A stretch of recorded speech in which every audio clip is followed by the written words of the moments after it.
Thiruvithamkoor Devaswom board, ആ ദേവസ്വം ബോർഡിൻ്റെ president, മന്ത്രി, ഇതൊക്കെയാണ് നമ്മൾ പലപ്പോഴും നമ്മുടെ മുമ്പിൽ 2019 വിഷയവുമായി ബന്ധപ്പെട്ടിട്ട് സ്വർണ്ണപ്പാളി വിവാദത്തിൽ ശബരിമലയിലെ പ്രതിസ്ഥാനത്ത് നിൽക്കുന്നത്.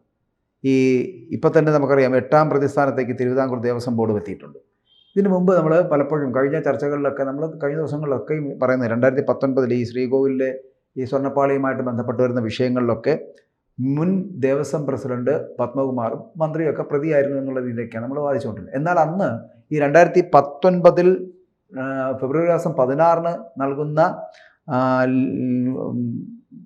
കത്തിൽ പറയുന്നത് ഇതിൽ സ്വർണം പൂശിയ ചെമ്പുപാളികൾ എന്നായിരുന്നു പറഞ്ഞിരുന്നത്. എന്നാൽ അത് ഫെബ്രുവരി മാസം 26 ആകുമ്പോഴത്തേനും ഈ സ്വർണം പൂശിയത് എന്നത് ഒഴിവാക്കി പകരം ചെമ്പുപാളികൾ എന്ന് മാത്രമാക്കി മാറ്റുന്നത്. എങ്ങനെയാണ് ഈ സ്വർണം ചെമ്പുപാളിയായത് എന്നുള്ളതാണ് ചോദ്യം. പക്ഷേ ഇതിലുള്ള കാര്യം അന്ന് ദേവസ്വം കമ്മീഷണറായിരിക്കുന്ന എൻ വാസു ആണെങ്കിൽ ഒരു ശുപാർശ നൽകിയത് ഈ ഉണ്ണികൃഷ്ണൻ പോറ്റിക്ക് ഇത് കൊടുക്കുന്നതായിട്ട് ബന്ധപ്പെട്ട് വരുന്ന വിഷയത്തിൽ.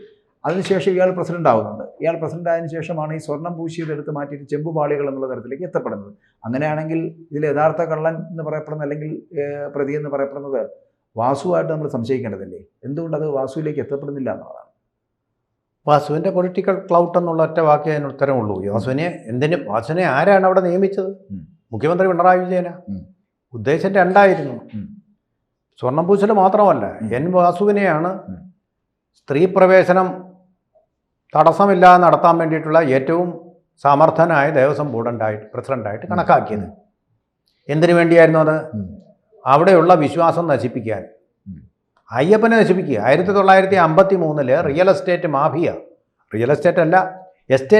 വെറും എസ്റ്റേറ്റ് മാഫിയ അവിടെ നടത്തിയ പോലുള്ളൊരു ധ്വംസനം, വിഗ്രഹധ്വംസനം, അതുപോലൊരു വിശ്വാസധ്വംസനം നടത്താൻ വേണ്ടി മാത്രമായിരുന്നു നടത്തിയത്. അതിന് പറ്റിയ ആൾ വാസുവാണ് എന്നുള്ള ഒരു ബോധം കൊണ്ടാണ് അദ്ദേഹത്തിനെ ആ സമയത്ത് പിടിച്ച് പ്രസിഡന്റാക്കിയത്. ഈ വാസു തന്നെയാണ് സ്വർണത്തെ ചെമ്പാക്കി മാറ്റുന്ന അത്ഭുത വിദ്യ, വെള്ളത്തെ വീഞ്ഞാക്കി മാറ്റുന്ന യേശുക്രിസ്തുവിൻ്റെ പോലൊരു വിദ്യ കാണിച്ചത്. ഇതിനെ നമ്മൾ പറയുന്നത്, എല്ലാ CPM-കാരും പറയുന്നത് രേഖകളുണ്ട്. ഈ രേഖ എന്ന് പറയുന്നത് N Vasu Devaswom board president ചമച്ച ഒരു കാര്യമാണ്. യഥാർത്ഥത്തിൽ സ്വർണം പൂശിയിരുന്ന ഒന്ന്, റെക്കോർഡുപരമായിട്ട് ചെമ്പിന് മുകളിൽ സ്വർണം പൂശിയ ഒന്നിനെ അദ്ദേഹം വെറും ചെമ്പുപാളി എന്ന് രേഖപ്പെടുത്തുന്നതാണ് ഈ കേസിലെ ഏറ്റവും പ്രമാണമായിട്ടുള്ള ക്രിമിനൽ ഒഫൻസ്. അതുകൊണ്ടാണ് ഇത് വെറും ചെമ്പാക്കി മാറ്റാനും ആ സ്വർണം കവർന്നെടുക്കാനും തസ്കര സംഘത്തിന് കഴിഞ്ഞത്. ഈ തസ്കര സംഘം എന്നതുകൊണ്ട് ഞാൻ ഉദ്ദേശിക്കുന്നത് CPM ഭരിക്കുന്ന കാലത്തെ ദേവസ്വം ബോർഡിനെയാണ്. ഒരു തസ്കര സംഘമായിട്ടാണ് പെരുമാറിയത്. അവർക്ക് ശ്രീകോവിലിനുള്ളിൽ നിന്ന് വേണ്ടുന്ന സഹായങ്ങൾ ചെയ്തത് കീഴ്ശാന്തിയുടെ പരികർമ്മിയായിട്ടുള്ള ഉണ്ണികൃഷ്ണൻ പോറ്റി. അപ്പോൾ അതിൻ്റെ അർത്ഥം Unnikrishnan Potti was a tool for this type of a burglary. കൊള്ളയ്ക്ക് വേണ്ടി നടത്തപ്പെട്ട ഒരു ഓപ്പറേഷനാണ് ദേവസ്വം ബോർഡ്. ശരിക്കും പറഞ്ഞ ഒരു കൊള്ള സംഘം എന്നൊക്കെ പറയാവുന്ന പോലെ, കൊള്ള സംഘത്തലവൻ ആരാണെന്നുള്ളത് ഞാൻ പ്രത്യേകിച്ച് പറയേണ്ട കാര്യമില്ല. ഒരു കൊള്ളയാണ് അവിടെ നടന്നത്. ആ കൊള്ളയ്ക്കൊരു മറവായിട്ടാണ് രാഷ്ട്രീയ മാധ്യമ ശ്രദ്ധകൾ തിരിക്കുന്നതിന് വേണ്ടിയാണ് സ്ത്രീ പ്രവേശനമെന്ന് പറഞ്ഞ അതൃപ്തയായ തൃപ്തി ദേശായിയെയും മറ്റുള്ള വിശ്വാസമില്ലാത്ത കുറേ സ്ത്രീകളെയും അവിടേക്ക് പോലീസ് വളരെ ധൃതിപ്പെട്ട് പിടിച്ച് പോലീസിൻ്റെ യൂണിഫോം അണിയിച്ച് സംരക്ഷിച്ചു കൊണ്ടുവന്നത്. ഇവർക്ക് കൊടുക്കുന്ന സംരക്ഷണത്തിൻ്റെ 100-ലൊരു അംശമെങ്കിലും ശബരിമലയിൽ ഇരിക്കുന്ന ശ്രീ അയ്യപ്പന് കൊടുത്തിരുന്നെങ്കിൽ അയ്യപ്പൻ ഇത്ര കണ്ട് കോപിക്കുമായിരുന്നില്ല. അയ്യപ്പ കോപത്തിൻ്റെ ഫലങ്ങൾ ഓരോന്നായിട്ട് ഇടതുമുന്നണി കടിപിടി തുടങ്ങിക്കഴിഞ്ഞിരിക്കുന്നു. സജി ചെറിയാനും മുൻ ദേവസ്വം മന്ത്രി സുധാകരനും തമ്മിലുള്ള കടിപിടി ഒരു വശത്ത് നടക്കുമ്പോൾ തന്നെ പാർട്ടിക്കുള്ളിലും കലാപത്തിൻ്റെ കൊടികൾ പലയിടത്തും വന്നുകൊണ്ട് ഇരിക്കുന്നതുണ്ട്. ഇതിനെയൊക്കെ നേരിടാനാവാത്ത വിധം ഇതെല്ലാം ശക്തമാക്കിക്കൊണ്ട് മുഖ്യമന്ത്രിൻ്റെ കുടുംബത്തിൽ ഒരൊറ്റയാൾ പോലും കേസിൽ പ്രതികളില്ലാത്തവരാണെന്ന് നമ്മളെ ധരിപ്പിക്കുന്ന വിധം പുതിയ വെളിപാടുകൾ വന്നുകൊണ്ടിരിക്കുന്നു. ഇതെല്ലാം കൂടെ ചേർന്ന ഒരു കലുഷമായ അന്തരീക്ഷത്തിൽ മുഖ്യമന്ത്രിയുടെ ഭരണം ഇവിടെ അവസാനിക്കുമെന്ന് ഉറപ്പായിരുന്നു. പക്ഷേ കോൺഗ്രസ് എന്ന് പറയുന്ന സെൽഫ് ഗോൾ അടിക്കാൻ വിദഗ്ധമായിട്ടുള്ളൊരു പാർട്ടി പ്രതിപക്ഷമായ എന്ന ദൗർഭാഗ്യം കൊണ്ട് മാത്രം, നിരന്തരം സെൽഫ് ഗോളുകൾ അടിച്ചിരിക്കുന്നത് കൊണ്ട് മാത്രം ആ അവസരം, ആ സുവർണാവസരം കേരളത്തിലെ ജനങ്ങൾക്ക് നഷ്ടപ്പെടുകയാണ്. ഈ സ്വർണ്ണപ്പാളി അല്ലെങ്കിൽ അത് ചെമ്പുപാളി ആയി മാറുന്ന ഒരു മാജിക്, ആ മാജിക് ഉണ്ടാക്കിയെടുക്കുവാനായിട്ട് ഇപ്പോൾ വാസു ആണെങ്കിലും വാസു ഈ പറയുന്ന ദേവസ്വം കമ്മീഷണർ ആവുന്നു, പിന്നെ അതിനുശേഷം ഈ പറയുന്ന ദേവസ്വം പ്രസിഡന്റും ആവുന്നുണ്ട്. അദ്ദേഹത്തിൻ്റെ പല ശുപാർശകൾ 10 ദിവസം കൊണ്ടുണ്ടാകുന്ന ശുപാർശകൾ 2019 ഫെബ്രുവരി മാസം 16 ഉണ്ടാകുന്ന ഒരു ശുപാർശ സ്വർണം പൂശിയതാണെന്ന് പറയപ്പെടുന്നത്. പിന്നെ അത് ചെമ്പുപാളിയായിട്ട് മാറും. ഞാൻ എൻ്റെ ചോദ്യം എന്ന് വെച്ച് കഴിഞ്ഞാൽ, ഈ വിജയൻ ഇങ്ങനെ ഒരാളെ അവിടേക്ക് നിയമിക്കണമെങ്കിൽ അല്ലെങ്കിൽ കൊണ്ടുപോകണമെങ്കിൽ ഇവർ ആദ്യമേ കരുതിക്കൂട്ടിയുള്ളൊരു തീരുമാനമായിരിക്കണമല്ലോ. അങ്ങനെയാണെങ്കിൽ ഈ എല്ലാ ക്ഷേത്രങ്ങളും ഇതുപോലുള്ള ദേവസ്വം ബോർഡിൻ്റെ കീഴിൽ വരുന്ന ക്ഷേത്രങ്ങളിലെല്ലാം ഇത്തരത്തിലുള്ള സംവിധാനങ്ങൾ, അവിടെ വിശ്വാസികളെ കണക്കിലെടുക്കേണ്ട ആവശ്യമില്ല, അല്ലെങ്കിൽ ഭക്തജനങ്ങളെ കണക്കിലെടുക്കേണ്ട ആവശ്യമില്ല. നമുക്കവിടെ എന്ത് ചെയ്യാൻ പറ്റുമോ അങ്ങനെ അങ്ങ് ചെയ്യുക, അല്ലെങ്കിൽ അഴിമതി നടത്താൻ പറ്റുമെങ്കിൽ അഴിമതി നടത്തുക, അല്ലാന്നുണ്ടെങ്കിൽ ഇതുപോലെ സ്വർണ്ണമോ വെള്ളിയോ എന്തുണ്ടെങ്കിലും അടിച്ചു മാറ്റുക എന്ന് പറയുന്ന തരത്തിലേക്ക് ഒരു മുൻവിധിയോടുകൂടിയാണോ ഇവർ നടപ്പിലാക്കിയത്? സംശയം എന്താ?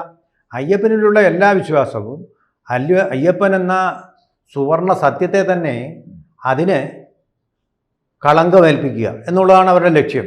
അവർക്ക് എന്നിട്ട് ദൈവവിശ്വാസം അതല്ലേ? പൂച്ചയ്ക്ക് എന്താ പൊന്നൊരുക്കുന്നിടത്ത് കാര്യം എന്ന് പറഞ്ഞു. ഇവർക്കൊരു വിശ്വാസവും ഇല്ലാത്ത ഒരു സ്ഥാപനം.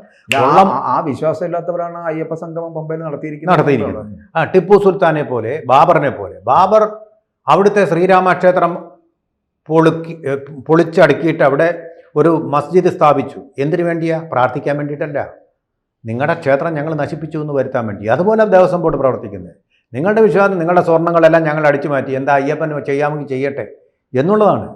സ്ത്രീകളെ കൊണ്ടുവന്നത് എന്തിനാ? പുരോഗമനവാദം കൊണ്ടൊന്നുമല്ല. നിങ്ങളുടെ സകലവിധ ആചാരങ്ങൾ ഞങ്ങൾ നശിപ്പിച്ചു, എന്നിട്ട് അയ്യപ്പൻ എന്ത് കുന്തം ചെയ്തു? അങ്ങനെ വിശ്വാസ തകർച്ച ഉണ്ടാകട്ടെ എന്നുള്ള ആ ഹിന്ദു വിരുദ്ധത, സനാതന ധർമ്മത്തെ നശിപ്പിക്കുക എന്നുള്ള ഒരേ ഒരു കാര്യം കൊണ്ട് മാത്രമാണ് അവരത് ചെയ്തത്. അതുകൊണ്ടാണല്ലോ 1953 അവിടെ തീവെപ്പും വിഗ്രഹധ്വംസനവും നടന്നതിനെക്കുറിച്ചുള്ള റിപ്പോർട്ട് പൂഴ്ത്തിവെച്ചിരിക്കുന്നത്. ലീബർഹാൻസ് കമ്മീഷൻ റിപ്പോർട്ട് ബാബറി പള്ളി പൊളിച്ചതിനെപ്പറ്റി വന്നപ്പോൾ അതിന് എന്തൊരു പബ്ലിസിറ്റി ആയിരുന്നു. ഇത് റിപ്പോർട്ട് കിട്ടിയിട്ടും അത് പൂഴ്ത്തി വെച്ചുകൊണ്ടിരിക്കുക. ഇപ്പോൾ അദ്വാനി അറസ്റ്റ് ചെയ്യുമെന്ന് പറഞ്ഞായിരുന്നല്ലോ അന്നത്തെ വാചകം. എന്നിട്ട് 1953 അവിടെ ഇരുന്ന മുഖ്യമന്ത്രിയെ എന്തുകൊണ്ട് അറസ്റ്റ് ചെയ്യുന്നില്ല? ഇതാണ് എൻ്റെ ചോദ്യം. അപ്പോൾ ഹിന്ദുക്കളുടെ ദേവാലയങ്ങൾ ഇങ്ങനെയൊക്കെ വന്നെങ്കിൽ അതിന് പ്രത്യേകിച്ച് യാതൊരു സംരക്ഷണവും മതേതരത്വവും ഒന്നും വേണ്ട, അത് പോട്ട് എന്നുള്ള മട്ടിലാണ് കാര്യങ്ങളൊക്കെ. അതെങ്ങനെങ്കിലും ഒരു അമ്പലം നശിച്ചു കഴിഞ്ഞാൽ അത്രയും അന്ധവിശ്വാസം കുറഞ്ഞു എന്നുള്ളൊരു കാഴ്ചപ്പാടാണ് ഹിന്ദുക്കളുടെ കാര്യത്തിൽ മാത്രം. അല്ല, അവിടെയാണ് എൻ്റെ ചോദ്യം വരുന്നത്. കാരണം നമുക്കറിയാം ഈ വഖഫുമായിട്ട് ബന്ധപ്പെടുന്ന വിഷയം വരുമ്പോഴും, ക്രൈസ്തവ ദേവാലയങ്ങളുടെ സംരക്ഷണം വരുമ്പോഴും, ഹിജാബിൻ്റെ കാര്യം വരുമ്പോഴൊക്കെ സ്വീകരിക്കുന്ന നിലപാടുകൾ എന്ന് പറഞ്ഞു കഴിഞ്ഞാൽ വ്യത്യസ്തമാണ്. അതേസമയം ഹിന്ദുവിനോട് സ്വീകരിക്കുന്ന അല്ലെങ്കിൽ ഹിന്ദു വിശ്വാസികളോടും ഭക്തരോടും സ്വീകരിക്കുന്ന നിലപാട് എന്ന് പറഞ്ഞാൽ മറ്റൊരു രീതിയിലാണ്. ഇങ്ങനെ സ്വീകരിക്കുവാൻ എന്തുകൊണ്ടാണ് ഇവർക്ക് അത്തരത്തിലുള്ള ധൈര്യം ഉണ്ടാകുന്നത്? ഹിന്ദു എന്ന് പറയുന്ന ഒരു ജന്തുവാണ്. മനുഷ്യരുടെ സ്വാതന്ത്ര്യം പോലും ഇല്ലാത്ത ഒരു ജന്തുവാണെന്നാണ് ഇവരെല്ലാം കണക്കാക്കിയിരിക്കുന്നത്.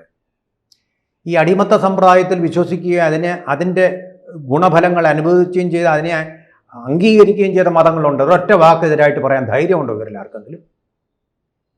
ആർക്കെങ്കിലും ഉണ്ടോ ധൈര്യം? കണ്ടില്ലേ, ദിവ്യാംഗർക്ക് എയ്ഡഡ് കോളേജുകൾ ദിവ്യാംഗർക്കാണ്, ഹിന്ദുക്കൾക്ക് കൊടുക്കണമെന്നല്ല പറഞ്ഞിരിക്കുന്നത്, ദിവ്യാംഗർക്ക് കൊടുക്കണം എന്നൊരു വ്യവസ്ഥ. ഇപ്പോൾ സൗകര്യമില്ല, ഇപ്പം മനസ്സില്ല പാലിക്കാൻ എന്ന് ചില മാനേജ്മെൻറ്റുകൾ പറഞ്ഞപ്പോൾ ശരി തിരുമേനി അങ്ങനെ മതിയെന്നും പറഞ്ഞ് ഓച്ചാനിച്ചിരിക്കുകയല്ലേ ഇവർ ചെയ്തത്.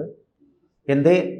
അതേസമയം സ്ത്രീകളെ അങ്ങോട്ട് പ്രവേശിപ്പിക്കല്ലേ എന്ന് ഹിന്ദു കണ്ണീരോടെ പറഞ്ഞപ്പോൾ ആ ജന്തു എൻ്റെ പാട്ടിന് ഞങ്ങൾ കയറ്റുമെന്ന് പറഞ്ഞ് വാശിയോടുകൂടി കയറ്റിക്കൊണ്ട് പോകുമല്ലേ ചെയ്തത്. പോലീസ് സംരക്ഷണമാണ്. ഈ സനാതന ധർമ്മത്തെ നശിപ്പിക്കാൻ വേണ്ടി നടക്കുന്ന കൂട്ടായിട്ടുള്ള ഗൂഢാലോചനയുടെ സന്തതികളാണ് ഇതൊക്കെ. സ്വർണം പോയതും അത് തന്നെ, വാസു സ്വർണം ചെമ്പാക്കിയതും അത് തന്നെ. അയാളുടെ വീട്ടിലെ സ്വത്താണെങ്കിൽ ഇങ്ങനെ എഴുതി വെക്കുമോ? സ്വന്തം വീട്ടിലെ സ്വത്ത് പോലെ അതിൻ്റെ കാവൽക്കാരനായിട്ട്, അതിൻ്റെ ചൗക്കീദാറായിട്ട് ഇരിക്കാൻ വേണ്ടി ഗവൺമെൻറ് നിയോഗിച്ച ആളാണ്. ചൗക്കീദാർ ചോർ ആണെങ്കിൽ പിന്നെ മോഷണം നടക്കില്ലേ ഗോപ? അതാണ് ഉണ്ണികൃഷ്ണൻ പോറ്റി മോഷ്ടിച്ചത്. ഞാൻ നമ്മൾ പറഞ്ഞ പോലെ തന്നെ ഈ വഖഫുമായിട്ട് ബന്ധപ്പെട്ട വിഷയങ്ങൾ, ഈ പറയുന്ന ക്രൈസ്തവ ദേവാലയം, ഇപ്പം തന്നെ അറിയാമല്ലോ, ഈ ഭിന്നശേഷി അധ്യാപക നിയമനവുമായിട്ട് ബന്ധപ്പെട്ടിട്ട് ഈ വലിയ വിപ്ലവം ഉണ്ടാക്കാനായിട്ട് ക്രൈസ്തവ സഭകൾ തയ്യാറെടുക്കുകയായിരുന്നു. ആ തയ്യാറെടുപ്പിനെ വളരെ വിദഗ്ധമായിട്ട് ജോസ് കെ മാണിയുടെ നേതൃത്വത്തിൽ സഭകൾ കണ്ടെത്തുന്നു. അതിരൂപതകൾ രൂപതകളിലേക്കും എത്തപ്പെട്ട് അച്ഛന്മാരെ കണ്ട് വളരെ കൃത്യമായിട്ട് കാൽമുത്തി കൈമുത്തി പരിപാടിയൊക്കെ നടപ്പിലാക്കി. ഇപ്പോൾ ക്രൈസ്തവർ നമ്മുടെ കൂടെയാണ് എന്നുള്ളൊരു മനോഭാവത്തിലേക്ക് എത്തപ്പെടുകയും ചെയ്യുന്നു. അങ്ങനെ അവരുടെ കാലും കൈയും കഴുകുവാനും കൈമുത്തുവാനും ഒക്കെ കാണിക്കുന്ന അതേ മനോബലം അല്ലെങ്കിൽ മനോധർമ്മം എന്തുകൊണ്ട് ഹിന്ദുവിൻ്റെ കാര്യത്തിൽ കാണിക്കുന്നില്ല എന്നുള്ളതാണ്. ഒപ്പം തന്നെ ഈ വഖഫ് ബോർഡുമായിട്ട് ബന്ധപ്പെട്ട ഒരു വിഷയം, മുനമ്പം വിഷയത്തിൽ പോലും സ്വീകരിച്ചിരിക്കുന്ന നിലപാട് എന്ന് പറയുന്നത് വളരെ വ്യത്യസ്തമാണ് നിലപാട്. അപ്പോൾ അങ്ങനെ ന്യൂനപക്ഷങ്ങളോട് കാണിക്കുന്ന നിലപാടുകൾ എന്തുകൊണ്ട് ഹിന്ദു വിഭാഗത്തോട് സമൂഹത്തോട് കാണിക്കുന്നില്ല എന്നുള്ളത് ഈ വിശ്വാസികൾക്ക് സത്യം പറഞ്ഞാൽ ഈ ഇതുപോലുള്ള അവിശ്വാസികൾ ഭരിക്കുന്ന തരത്തിലുള്ള ആൾക്കാരെ ഒരിക്കലും ഈ വിശ്വാസ സമൂഹത്തിൻ്റെ ഇത് അമ്പലങ്ങളിലേക്ക് കയറ്റരുത് എന്നല്ലേ ചെയ്യേണ്ടത്? അങ്ങനെ ഒരു നോംസിലേക്ക് കൊണ്ടുവരണം, അല്ലെങ്കിൽ അങ്ങനെ ഒരു നിയമം എഴുതി ഉണ്ടാക്കണമെന്നുള്ളതാണ്. അത് ഹിന്ദുക്കളെ ഡിവൈഡ് ചെയ്യാനൊരു തന്ത്രം കൂടിയുണ്ട്. മനുവാദത്തിൻ്റെയൊക്കെ കാര്യം പറഞ്ഞുകൊണ്ടും RSS ബ്രാഹ്മണിക്ക് ഹെഗമനിയുടെ ആൾക്കാരാണെന്നൊക്കെ പറഞ്ഞ് ഹിന്ദുമതത്തെ ഡിവൈഡ് ചെയ്യാനുള്ള ഒരു തീവ്രമായ ശ്രമം കൂടെ നടക്കുന്നുണ്ട്. ആ തരത്തിൽ ആ സമയത്ത് ആ അവസരത്തിൽ രാഷ്ട്രപതി പിന്നാക്കക്കാരിൽ പിന്നാക്കമായ ദളിതരിൽ ദളിതരായിട്ടുള്ള ആദിവാസി ഗോത്രത്തിൽപ്പെട്ട ആ രാഷ്ട്രപതിയുടെ വരവ് തീർച്ചയായിട്ടും ഇതിനൊരു മറുപടി ചാർത്തുമെന്നുള്ള കാര്യത്തിൽ ഒരു സംശയമില്ല. വളരെ കോളിളക്കം സൃഷ്ടിച്ചുകൊണ്ട് അവിടുത്തെ മോഷണ പരമ്പരകൾ നടക്കുന്ന ഒരു സിറ്റുവേഷനിലാണ് വരുന്നത്. രാജ്ഭവനിൽ 3 ദിവസത്തോളം രാഷ്ട്രപതി തങ്ങുന്നുമുണ്ട്. അപ്പോൾ അത് തീർച്ചയായിട്ടും അവിടെ ആശയവിനിമയം നടക്കും. ഇതിൻ്റെ ഗൗരവം രാഷ്ട്രത്തിൻ്റെ ഹെഡായിട്ടുള്ള ഹെഡ് ഓഫ് ദി സ്റ്റേറ്റ് ആയിട്ടുള്ള രാഷ്ട്രപതി തീർച്ചയായിട്ടും അത് ഉൾക്കൊള്ളും. അതിൻ്റെ ഒരു സത്ത ഉൾക്കൊള്ളുമെന്ന് തന്നെയാണ് അയ്യപ്പൻ ആ അവസരത്തിനൊത്ത് ഉയർന്ന ഒരു സുവർണാവസരമായിട്ട് രാഷ്ട്രപതിയെ കൊണ്ടുവന്നിരിക്കുകയാണ് എന്ന് മാത്രമാണ് ഈ വിശ്വാസികളായ നമുക്ക്. അതെ, നമുക്കൊരു കാര്യം, അത് എൻ്റെ ചോദ്യം അദ്ദേഹം ഉണ്ടായിരുന്നതാണ്. അതായത് ഈ വിശ്വാസികളിലേക്ക് ഇത് എത്തട്ടെ.